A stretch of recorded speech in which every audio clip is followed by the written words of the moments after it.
Okay guys, I'm here today with Dean Lister, Mikey Musumeci, huge honor for me. Guys, as you can see, we're just here in the carpet of one hotel. So we are in the JOCO conference about leadership, and the Dean is his coach. And there's a Jiu-Jitsu seminar going on over there, but there was too much noise and I couldn't lose the opportunity of having those two guys here, like the new school leg lock and the old school leg lock.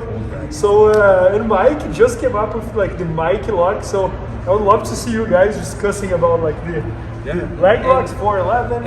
And he's in Vegas, Dean Lister, like the legend of leg locks, right? Like he's the greatest leg locker to ever live, you know, so like I had to come learn from him.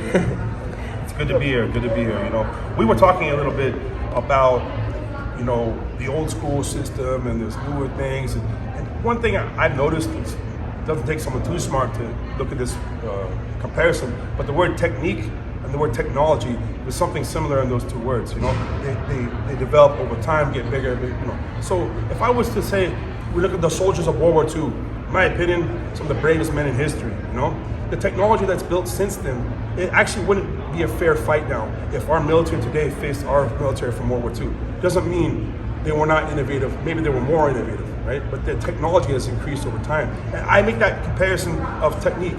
You know, there's certain things were done in the 80s, the 60s, and the 70s. You know, 2,000 years ago, things were being done that are still being done today, but they're being done at a different level. And so we have the next generation here, things just they're improving over time. The position 50-50, the position known as 411, to me, they just made sense. You know, I cross my legs around your hip, like the hip is like the shoulder. You know, for arm locks, a lot of the same rules that apply for arm locks involve the shoulder. You should be close to the shoulder, you know, cross your feet across okay, all these things apply similar to leg locks. So I see there's some things, you know, over time, they just get better and better and better. So today we had this, the Mikey Lock, it's pretty interesting. It's very similar, but not the same as what I've been doing. It's a heel look, and I see the surface area of the body and the neck. It's going to be a pretty cool, innovative thing as far as finishing leg locks. Conceptually, Professor Dean came up with the concept of putting the big toe on the head, you know, and I learned this concept from him, and then I developed my own position from that concept, you know, so it's just so amazing. Like, I even got to do the move on him, like, and he created this concept, so it's so incredible. Mike, can you do one thing or just gonna hurt the old man here? Oh my God. So we're here, we put the heel on, we go here, connect, I get the connection here, and then I break. It's pretty effective, I'll tell you that. I like this detail right here too. Interesting. It's in between the 411 and the knee lock. It's right in the middle. I like the detail. It's so funny that, you know, I am not the first person in history to do what I call the 411, of course.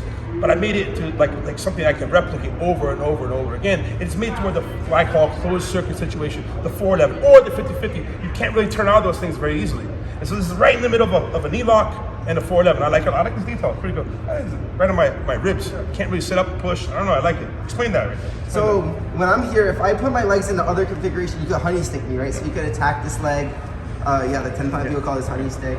So that's why when we go this configuration, it's a mixture of 50-50, and our toes are not inside where you could attack me. So we stay on the stomach, and then this leg in is like the 411. So we're able to do both at the same time.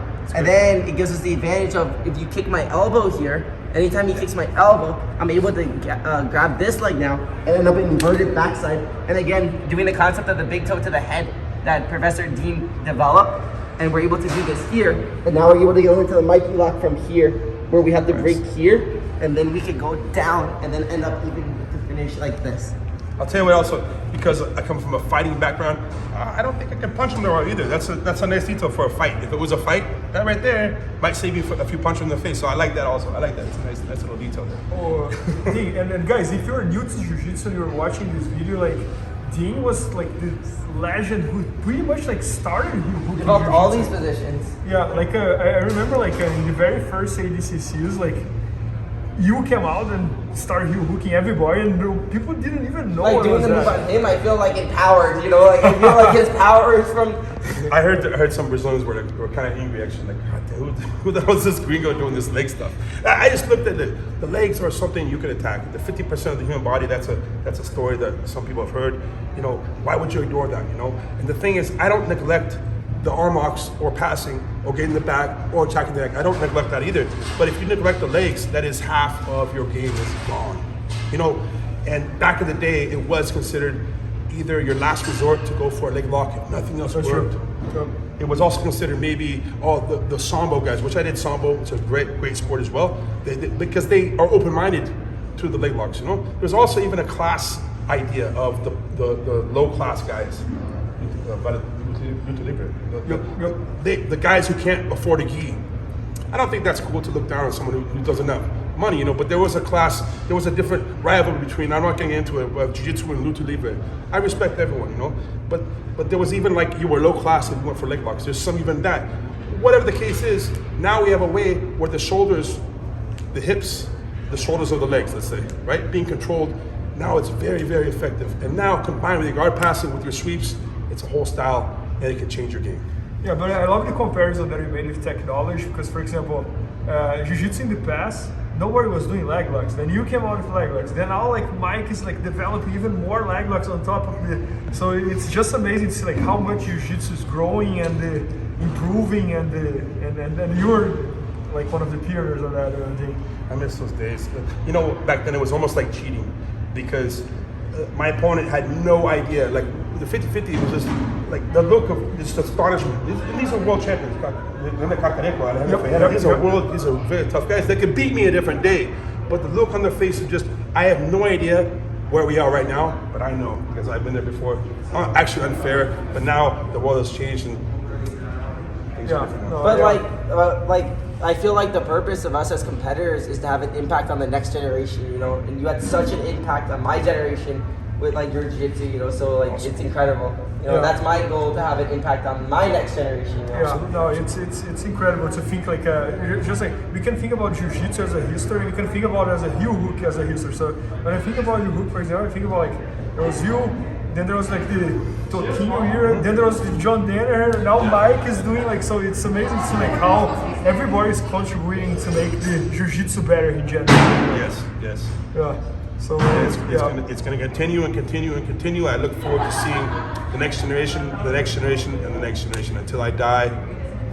Yeah. So guys, as you can see, we're literally here in the carpet of the hotel, but we couldn't lose this opportunity. I was like, man, even if it's in the room, we're gonna do this whatever we can. So thanks so much, Dean, and thanks so much, Mikey. Valeu. And guys, all the instructions from Dean and from Mike is at IBJJFanatics.com. So make sure to check that out. We have like two of the very best instructors in the world. So hope you guys enjoyed.